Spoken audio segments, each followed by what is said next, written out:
가족들과 함께하는 행복한 명절이 되시고 또한 말씀 가운데 은혜 받으시는 귀한 시간이 될 수 있기를 주의 이름으로 간절히 축원드립니다. 요즘 젊은 사람들에게 유행처럼 번지고 있는 것 중에 하나가 무엇이냐면 인증사진을 찍는 것입니다. 모든 것이 인증샷이에요.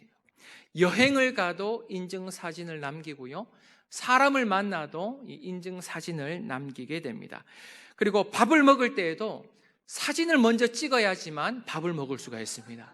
음식이 나왔다고 그냥 숟가락 먼저 갖다 대면 이 분위기가 굉장히 싸해지는 거예요.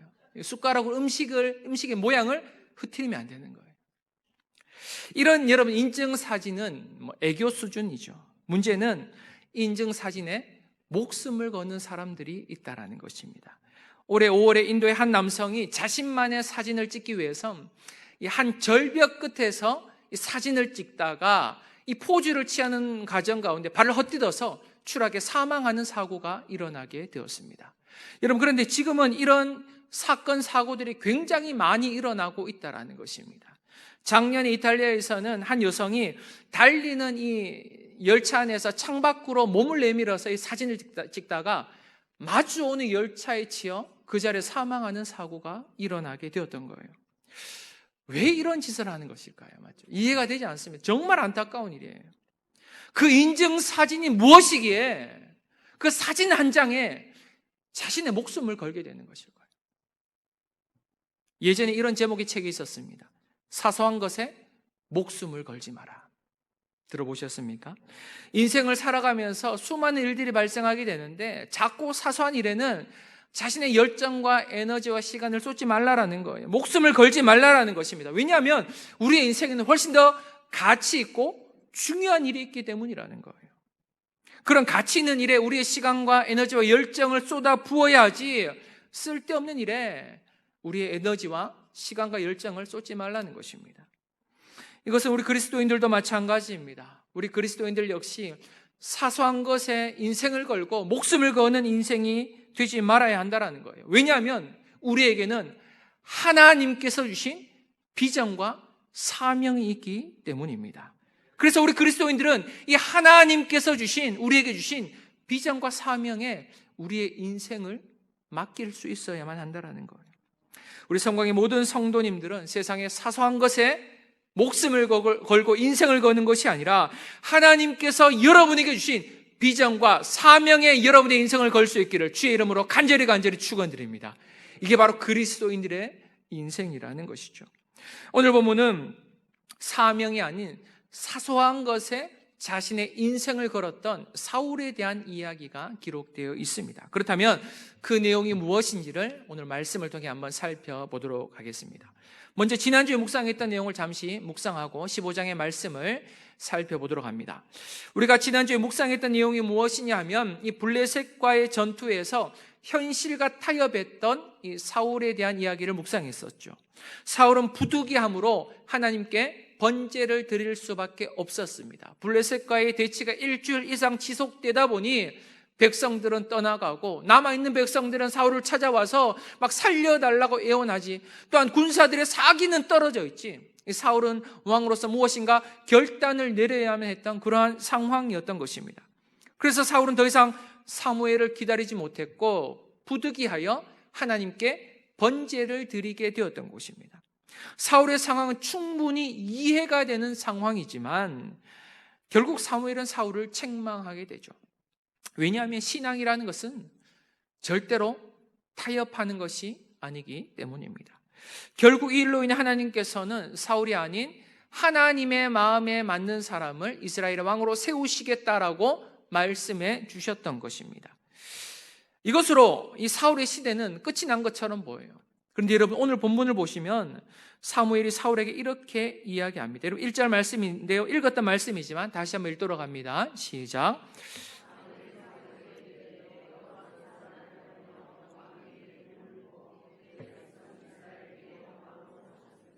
이제 왕은 여호와의 말씀을 들으소서. 하나님께서 당신을 이스라엘의 왕으로 세우셨으니 이제는 하나님의 말씀을 들으라는 것입니다. 불순종을 멈추고 하나님의 말씀에 순종하라는 것입니다. 분명 사울은 이 블레셋과의 전투에서 하나님의 테스트를 통과하지 못했던 자였습니다. 하나님께서는 그런 사울의 모습을 보시고 굉장히 실망을 많이 하셨어요. 그래서 사울이 아닌 하나님의 마음에 합한 자를 내가 이스라엘의 왕으로 세우겠다라고 말씀을 하셨던 것입니다. 그런데 여러분, 오늘 본문을 보시면 하나님께서 사울에게 다시금 기회를 주고 있는 것처럼 보입니다. 왕이시여, 하나님께서 나를 통해 당신을 이스라엘의 왕으로 세우셨으니 이제는 여호와의 말씀을 들으소서. 다시금 사울에게 무엇인가 기회를 주는 말씀처럼 들린다라는 것입니다. 지금 사무엘이 사울에게 전하는 메시지는 크게 두 가지입니다, 여러분. 첫 번째로는 사울의 위치입니다. 여러분, 고대 사회에서 왕의 자리라는 것은 권력의 자리였습니다. 최고 권력의 자리였어요. 그 이상의 권력이 없었던 것입니다.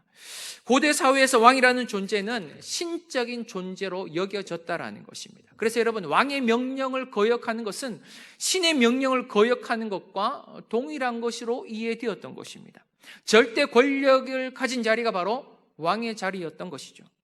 이것이 바로 고대 사람들이 가지고 있던 일반적인 왕의 개념이라는 것입니다.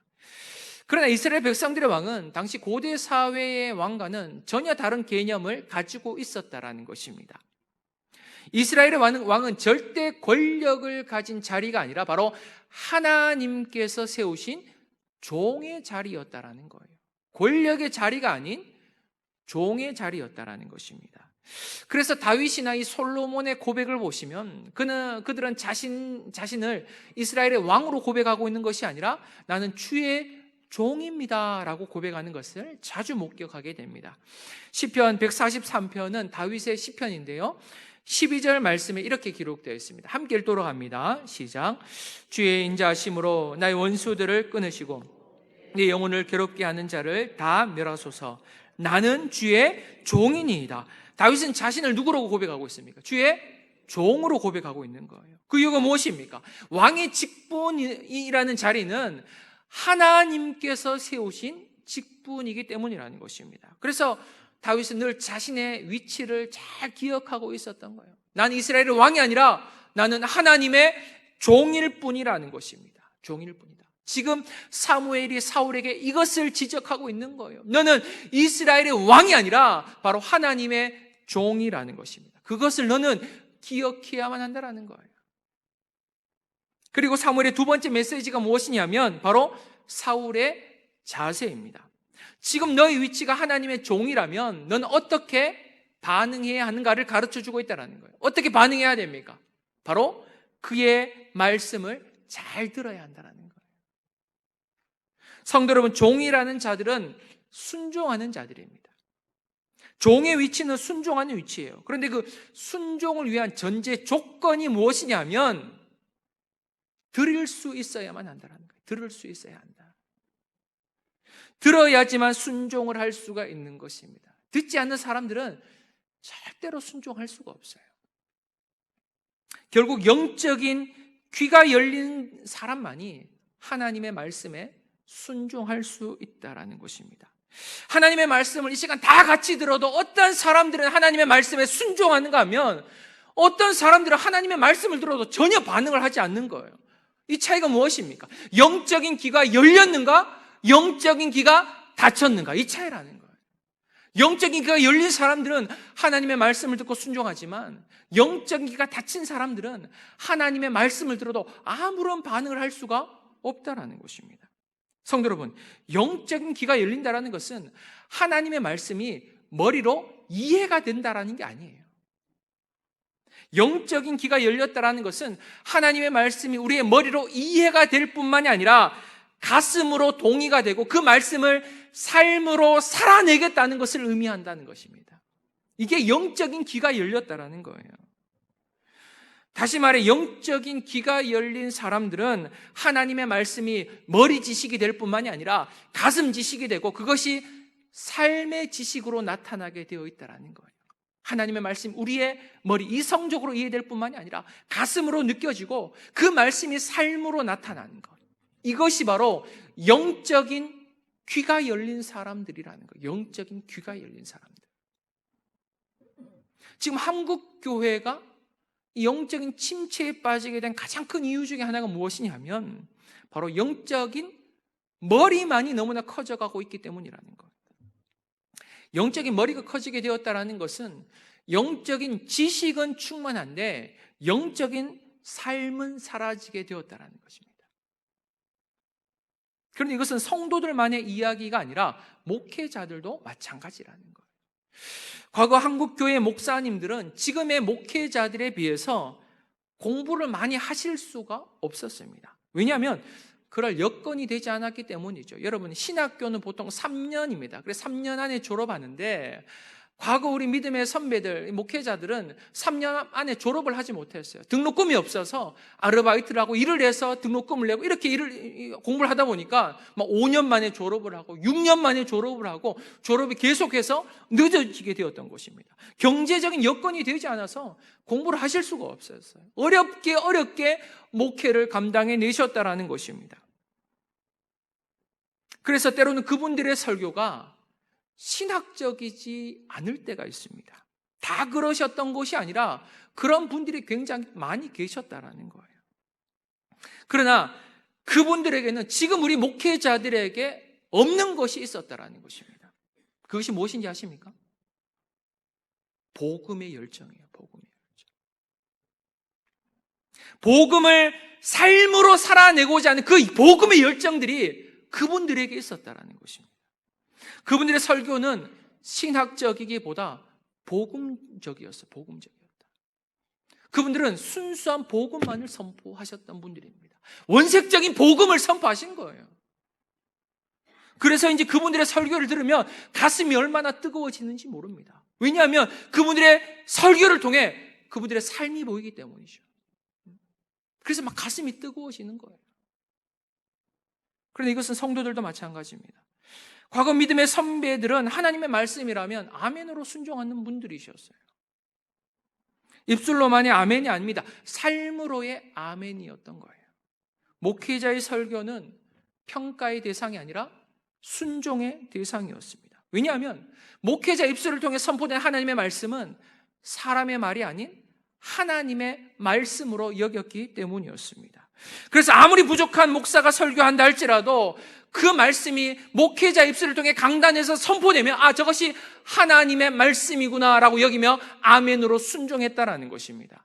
그 말씀을 평가하는 것이 아니라 어떻게 하면 그 말씀을 삶으로 살아낼지 고민하며 그 주일날 들은 말씀을 일주일 동안 삶에서 살아내기 위해서 몸부림쳤던 인생이었다는 거예요. 원수를 사랑하라 그러면 어떻게 원수를 사랑해야 되는지, 복음을 전하라 그러면 어떻게 복음을 전해야 하는지를 막 고민하면서 복음을 전하기에 몸부림치셨던 삶이었다는 것입니다.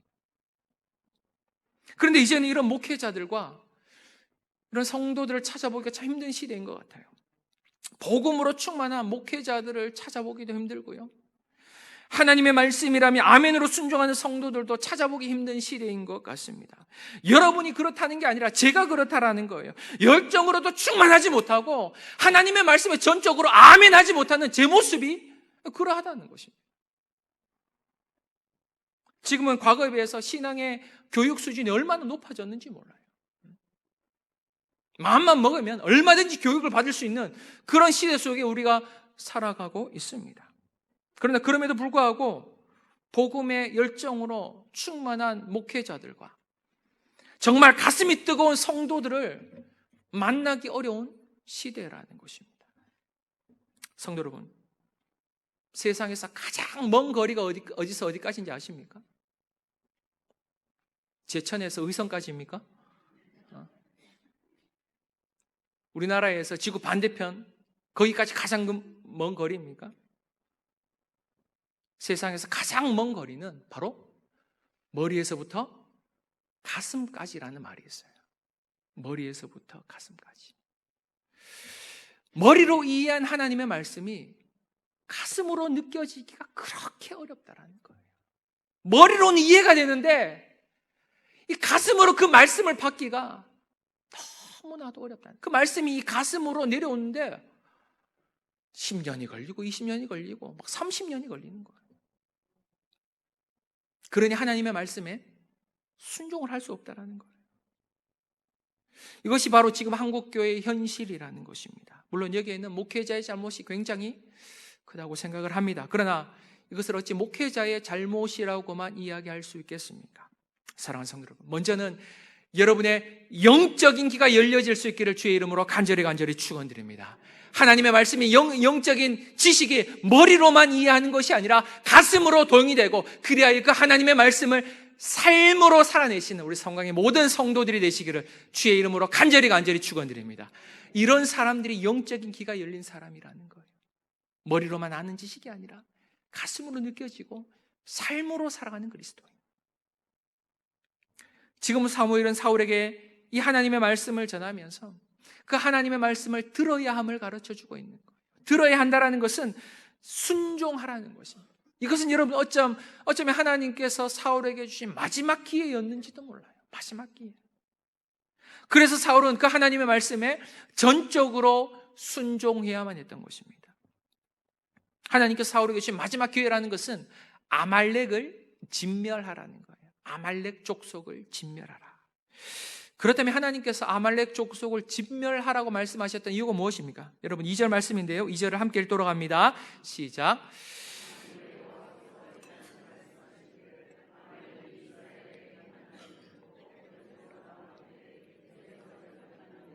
내가 그들을 벌하노니. 아멘. 성도 여러분, 아말렉은 굉장히 야비한 족속이었어요. 출애굽 당시 이스라엘 백성들이 광야에서 굉장히 지쳐 있을 때에 노약자들과 또 여자들을 공격했던 민족, 그리고 이스라엘 민족을 가장 먼저 공격했던 민족이 바로 아말렉 족속이었던 것입니다.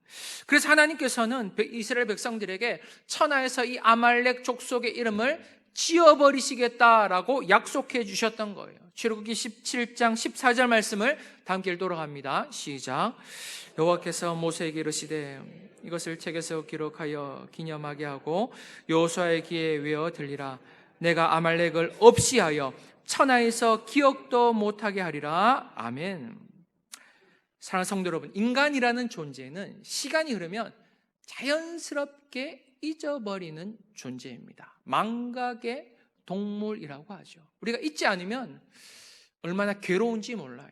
남들에게 들었던 나쁜 말이라든지 이런 건 여러분 자연스럽게 잊혀져야 사람이 살 수 있어요. 그래서 인간을 망각의 동물이라고 하는 것입니다.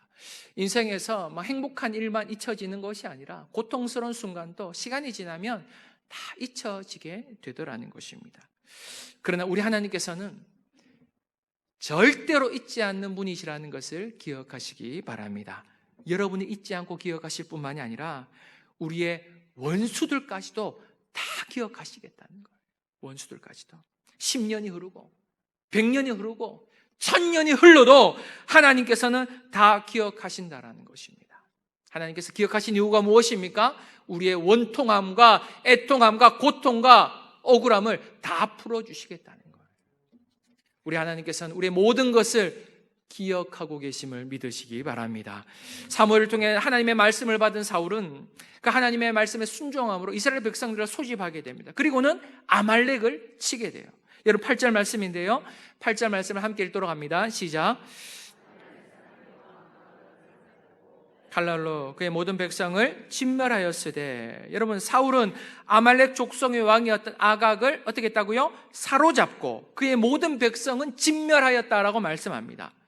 성도 여러분, 여기서 진멸이라는 단어가 굉장히 중요한데요, 이 진멸이라는 단어는 히브리어로 헤렘이라는 헤렘이라는 단어입니다.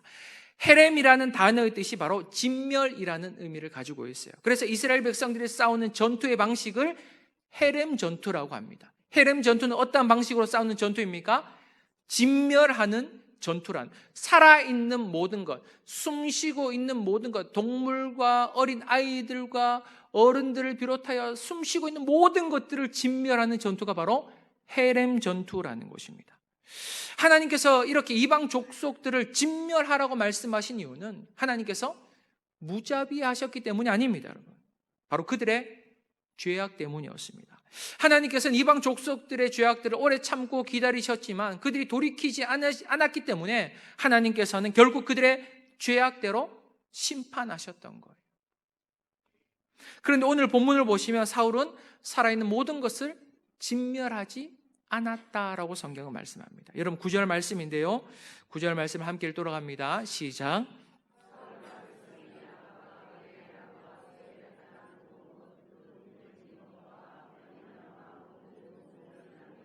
진멸하기를 즐기 아니하고 가치 없고 하찮은 것은 진멸하니라. 아멘. 사울은 무엇을 살려두었습니까? 아말렉의 왕이었던 아각을 살려두었을 뿐만이 아니라 그가 가지고 있던 소유물 중에서 그의 양과 소 중에 가장 좋은 것, 기름진 것, 그리고 어린 양과 모든 좋은 것을 남겨두었다라고 말씀하고 있습니다. 그가 보기에 좋은 것은 여러분 진멸하지 않았고요, 그가 보기에 하찮은 것들은 진멸했다라는 거예요. 이게 바로 사울의 결정적인 실수였다는 거예요. 결정적인 실수. 그 결정적인 실수는 하나님의 말씀에 온전히 순종하지 못했다라는 거예요. 온전히 순종하지 못했다. 하나님께서는 살아있는 모든 것, 짐승을 비롯하여 어린 아이들까지 완전히 진멸하라 말씀하셨는데 사울은 아각과 그의 소유물 중에서 좋아 보이는 것들을 남겨두었다라는 것입니다. 지금 사울은 하나님의 말씀에 100% 온전한 순종을 드리지 못했다라는 것이죠. 이것이 바로 그의 결정적인 실수라는 거예요. 결정적인 실수. 성도 여러분, 그렇다면 순종이란 무엇일까요? 순종이란. 존 칼비라는 신학자는 순종에 대해서 이렇게 표현합니다. 하나님은 절반의 순종을 기뻐하지 않으신다. 오직 온전한 복종만을 받으신다. 하나님은 절반의 순종을 기뻐하지 않으신다. 오직 온전한 복종만을 받으신다. 절반의 순종. 여러분, 절반의 순종은 순종이 아니라는 것입니다. 하나님께서 원하시는 것은 온전한 복종이라는 것. 여러분, 복종이라는 단어는 굉장히 기계적이며 억압적인 단어처럼 느껴지지만 그만큼 하나님께서는 온전한 순종을 원하신다는 거예요. 100%의 순종, 그것을 복종으로 표현하고 있다는, 그만큼 강력한 순종을 원하신다는 거예요. 존 오웬이라는 신학자는 순종에 대해서 이렇게 표현하고 있습니다. 순종에서 작은 예외를 허용하는 것은 사실상 전부를 거부하는 것이다. 순종에서 작은 예외를 허용하는 것은 사실상 전부를 거부하는 것이다. 성도 여러분, 인생을 살아가다 보면 예외가 있을 수 있습니다. 맞죠? 모든 것을 일률적으로 막 동일하게 적용할 수는 없어요. 저도 목회를 해봐도 그렇습니다. 모든 것을 일률적으로 동일하게 적용할 수는 없다라는 거예요. 그러나 하나님의 말씀만큼은 절대로 예외를 두어서는 안 된다는 거예요. 하나님의 말씀은 판단의 대상이 아니라 순종의 대상이라는 것을 믿으시기 바랍니다. 결국 사울이 하나님의 말씀에 순종하지 못했던 가장 결정적인 이유가 무엇이냐면 하나님의 말씀을 기준으로 순종하고자 했던 것이 아니라 내가 가지고 있던 그런 내 생각과 내 판단의 기준으로 하나님의 말씀에 순종하고자 했다라는 거예요. 여러분 9절 말씀을 다시 한번 보시기 바랍니다. 9절에 이렇게 기록되어 있어요. 사울과 백성이 아각과 그의 양과 소의 가장 좋은 것 또는 기름진 것, 어린 양과 모든 좋은 것은 남기고 진멸하기를 즐기 아니하고 가치 없고 하찮은 것은 진멸하니라. 지금 사울은 진멸의 대상을 좋은 것과 하찮은 것으로 구분하고 있습니다. 여러분, 하나님의 기준에서는 모든 것이 진멸의 대상이었어요. 살아있는 모든 것은 진멸의 대상이었습니다. 좋은 것과 하찮은 것의 문제가 아니라는 거예요. 이것은 순종과 불순종의 문제라는 것입니다. 순종과 불순종의 문제. 만약 사울이 하나님의 말씀에 순종하기만 했더라면 그의 인생이 그렇게까지는 막 무너지지는 않았을 거예요. 마지막 순간에 비참한 죽음을 당하지는 않았을 것입니다. 성도 여러분, 지금 사울은 이스라엘 왕이었어요. 모든 것을 가진 사람이었습니다. 좋은 양도 있었고요, 좋은 소도 있었습니다. 기름진 것도 있었고 아각보다 훨씬 더 많은 짐승들과 재물들을 가지고 있던 자였어요. 그런데 인간의 욕심은 끝이 없다라는 거예요. 끝이 없어요.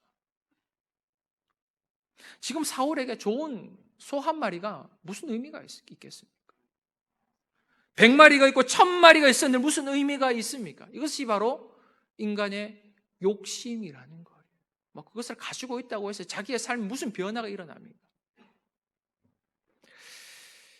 이 땅에서의 수백, 수천억, 무슨 의미가 있을까요? 하나님의 나라의 관점에서 보면 이런 육신적인 것들은 좋은 것이 아니라 가치 없고 하찮은 것임을 성경은 말씀하고 있는 거예요. 결국 사울은 그 가치 없는 하찮은 것으로 인해서 하나님께 버림받게 되었던 것입니다. 버림받게 돼요. 사랑하는 성도 여러분, 여러분의 영적인 눈이 열려 이 세상의 것들이 하찮게 보일 수 있기를 주의 이름으로 간절히 축원드립니다. 여러분, 이게 은혜임을 우리가 알고 있어야 돼요. 이 세상의 물질, 이게 귀해 보이면 여러분 그것만 쫓아가게 되어 있어요. 세상의 권력과 명예와 성공, 그것이 귀해 보이면 여러분 그것만 쫓아가게 되어 있어요. 세상의 물질이 하찮게 보이고 세상의 성공이 하찮게 보이는 그 인생만이 하나님의 은혜로 살아갈 수 있음을 믿으시기 바랍니다. 여러분, 세상의 것들이 하찮게 보이는 인생만이 하늘의 것을 사모하며 살아갈 수 있다는 거예요. 이 육신의 것들이, 이 세상의 것들이 너무나 귀해 보이고 좋아 보이는데 어떻게 여러분 하나님 나라를 사모하며 살아갈 수가 있겠습니까? 천국을 어떻게 사모하며 살아갈 수가 있겠습니까? 이 땅에 사는 것이 그렇게 좋은데 어떻게 하나님과 함께하며 사는 것이 내 인생의 기쁨이 이렇게 고백할 수가 있겠습니까? 그럴 수 없다는 거예요. 이 세상의 모든 것들이 하찮게 보이게 될 때, 가치 없는 것으로 보이게 될 때 하나님의 은혜로 살아가게 됨을 믿으시기 바랍니다. 여러분의 영적인 귀가 열리고 영적인 눈이 열려 이 하찮은 세상에 소망을 두는 인생이 아니라 하나님 나라의 소망을 두며 하나님의 말씀에 소망을 두며 아브라함과 같이 하나님의 말씀에 인생을 걸 수 있는 여러분의 인생과 여러분의 가정과 여러분의 자녀와 여러분의 가문이 될 수 있기를 주의 이름으로 간절히 축원드립니다.